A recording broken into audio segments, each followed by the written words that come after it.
time is everything. Each steel, strange as it may seem, Liftoff confirmed. Copy liftoff.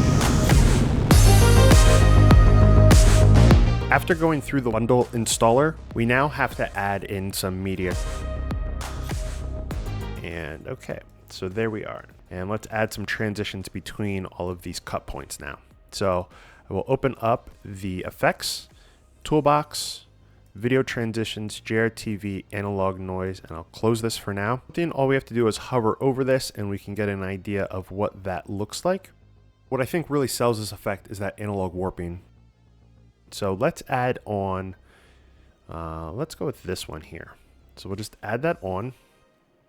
And if I click on it, on the right hand side here, we have some settings under transitions. We first have the transition itself, so the duration, how long we want it for, where we want the transition to set based off of the cut point. Coming down, we have the actual analog noise controls. So we have a button to go to the documentation explaining all of the settings and installing and that kind of thing. Coming down, we have analog warp. So if we take a look at this video here and we play through it, we can see that there's a lot of distortion going on. If for some reason you didn't want that, you could turn it off, but now it just looks like you have a video clip playing over the clip and you don't have that distortion. So it's up to you what you want. I really think that this is what sells something like this, is having on that warp, but you can see it there. I also like when this is like half of a second. I feel like that really helps with this kind of distortion overall look, but just my preference. Next we have tint. So if we turn tint on, now we can tint this slightly. It's not going to change the colors, because if we take a look at this, we can see that we have lots of different colors here. It's just going to add a tint overall to all of it. So if we, let's say we add in a little bit of green, we can see that that tint's there, but we still get the blues and we still get the reds and purples and all of that. It's just adding on a little bit of a tint. You don't have to have that on, but you can. Next, we have a glow. So if we turn that on, it's exactly what you think. It's glow. It's a little strong here, but it's up to you how you want that to come through.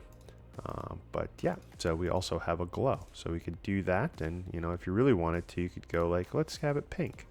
And then there you go. Now you have a very unique analog noise transition that is in all pink. So that might work for depending on your project. So let's come down a little bit further. There's one other type of transition here. They're all pretty much the same, but I just want to show you right here. We have 5 of them. And these 5, if I go through this, you can see that it's actually changing the tracking, I believe it's called, of the actual footage. So it's making it shift down as the transition. And so we have 5 of those that kind of do that. They're all slightly different in how it works. So you can see this one comes in and at some point it's up here. But if I simply just tap through this, we can see that it goes down and then it kind of retracts up and then works its way back down. They're all slightly different in how they work, giving very unique looks. The other thing that you might want to do so that you have very quick playback is if you come up here to playback, you go to render cache and you just turn that on smart.